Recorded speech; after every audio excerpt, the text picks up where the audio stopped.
The principalities go first. What do they do? If principalities come to these barracks, the first thing they will do is they will set up a surveillance, and they will start monitoring the people that live here. They will know everyone who is a fornicator. They will know everyone who is a liar. You can hide it from men, not from spirits, because they are not limited by space and time. They will know everyone who is a thief. They will know everyone who is a killer. So what they are doing is they are understanding their physical army. That's the infantry.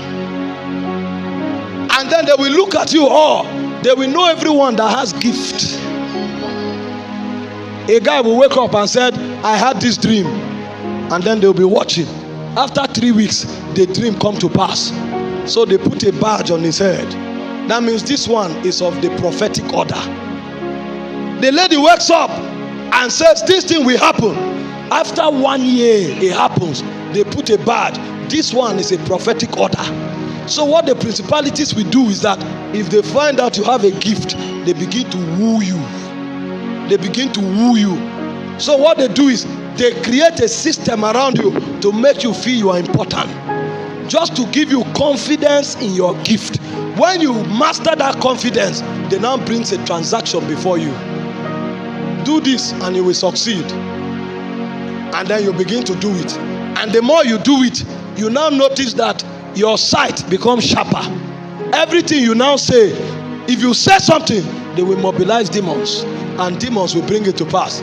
Somebody offend you, you say you will die, and then they will mobilize demon, the person will die. Somebody offend you, say it not go better for you, they mobilize demon, and the demons will frustrate everything. After a while, you will now know you have spiritual power. And the moment you know, you begin to focus on those spiritual power. What the principalities are doing is that they are recruiting men. So a point comes where they have 20 prophets walking like that. Because for a territory to be taken, there must be a quorum.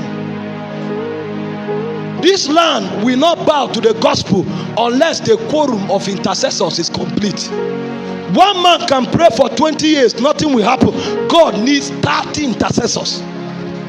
So what God will do with that man's prayer is to activate other intercessors, because God will alight on quorum.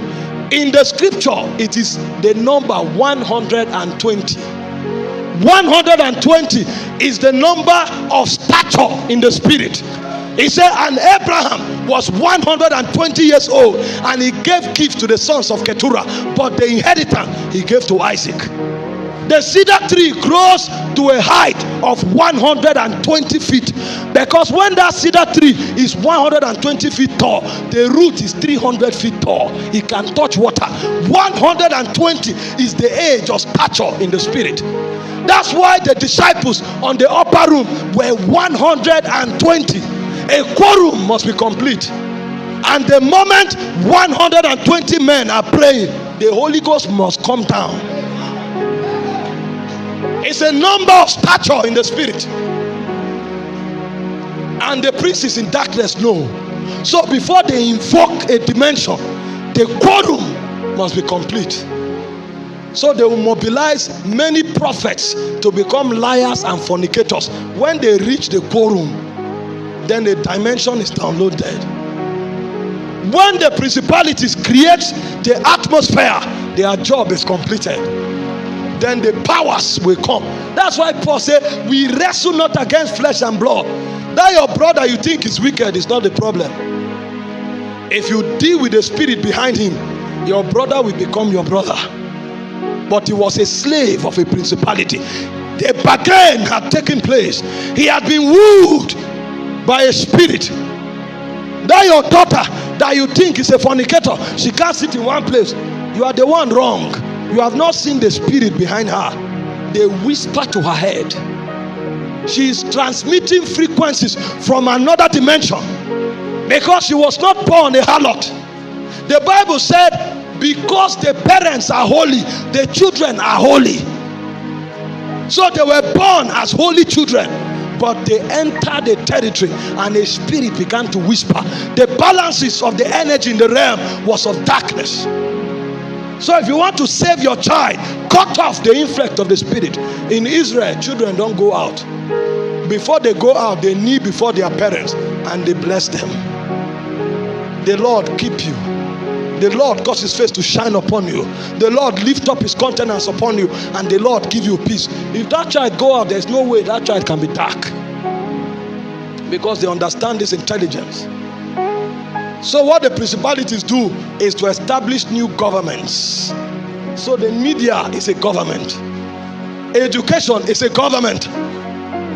Religion is a government. Somebody called it the 7 mountains of influence. And they take people. So a man can come into business and he thinks it's business. He doesn't know that there is a dark prince on that mountain, and his job is recruitment. So you can come, thank God we are in the police setting.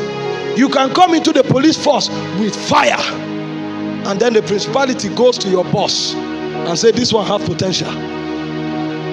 And then every day they are troubling you. You must bring returns. And that battle is going on in your heart. That's where recruitment takes place. Whether you will line up with light or you will line up with darkness. You have gone beyond the police force at that time. You are fighting for your soul, because princes are warring. Kingdoms are at war. Whether you will take the bribe to bring a return or you will stand and be posted to a village to suffer. It's not about the village. It's about the soul. Because princes are at war. They have looked into the spirit and they have seen your star. They know that if you are not corrupt, something will come out of you that will make you take this mountain from their hands. Because out of Mount Zion shall saviors arise. Obadiah 1:21, saviors shall come from Mount Zion. What do they come to do? To judge the mountains of Esau. So the spirit knows. So it's bringing the bargain. If you don't take the bribe and bring a return, you will go to a village where there is no light. It's not light that determines the quality of your life. It's your fraternity with God that determines the quality of your life. But many, they don't understand that it's a transaction on that mountain. So they go the way of bribe. And the moment they go the way of bribe, they are no longer just police officers. They are officers of a prince in darkness. And after serving for 35 years, they will look back and discover that their life is vanity. Because when they came in, they didn't know there was a transaction. When the principalities is done with recruitment, then powers come. The job of powers is to make you addicted. So even when you change your mind, you can't. So the girl goes to the university, and one guy comes and says, you are beautiful. And the guy troubles her for 2 years to sleep with her. And then she gives in. And now she gives in. And it becomes a lifestyle. Because a principality recruited her, a power has come.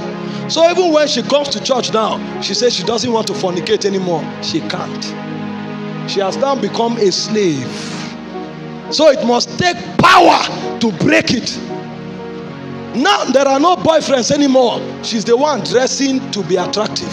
She's now the one looking for the boys.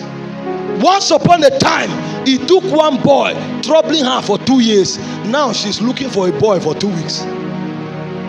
Because the first phase was recruitment. The second phase is slavery. So the academia is a mountain of recruitment for princes in darkness. The guy shows up as a lecturer. He came to teach history. He came to teach sociology. But when he came to sociology department, 90% of the students are ladies. And 50% of them are fair. And the demon begins to show him, this one is beautiful. This one is beautiful. He doesn't know that the recruitment exercise is going on. And then he gives in. After a while, he becomes a slave. There are many men that their families are being wrecked because they are lecturers. They don't know that the university is a ground of recruitment. So he went to teach, but he didn't know a prince was waiting for him. That's how many enter politics. They have compassion for people. If I go there, I will change things. The problem is, are you a man that can bring the word of the Lord? That's why people come and say the church is not influential because they don't have people in politics. We have people. The problem is they don't have capacity to bring the word of the Lord. The vice president of this country is a Christian, and there are many ministers and senators who are Christians. The problem is not that they are not Christians there. They don't have men that can bring the word of the Lord. They don't know that they are not senators. They are apostles in the Senate. That's why before you stand up and say, I'm encouraging young men, go to media, go to ministry, better build them first. Because it's men that can bring the word of the Lord that should be sent. He called them to be with him that he may send them. You don't send them to teach them to be with him. We have too many people in politics to change it. We have too many people in the army to change it. We have too many people in the police to change it. The problem is they are not men of God. They are not servants of God. They are servants of princes in darkness. Some of them is the prince of Mammon, lost for money. So a man can betray his own constituency because of money. It's not taught. That's why I told you the men that can bring the word of the Lord are ministers of the presence, men of the secret place. They are servants of the word and they are carriers of the glory. If you send that kind of a man to the government, you will feel the impact. He can rise up and tell the president, on this matter, I will not bow. Because his fraternity to God is superior to his fraternity to the president. I know I'm vice president, but I won't keep quiet on this matter. On this matter, I will not bow. Because he's first of all an apostle before he's a vice president. He's first of all an apostle before he's a senator. He's first of all an apostle before he's a sergeant or even a recruit. I better leave the police than to compromise. Because that way my soul will be intact. That's what he said. What shall it profit a man if he gains the whole world and suffers the loss of his soul? And he said, what shall a man give in exchange for his soul?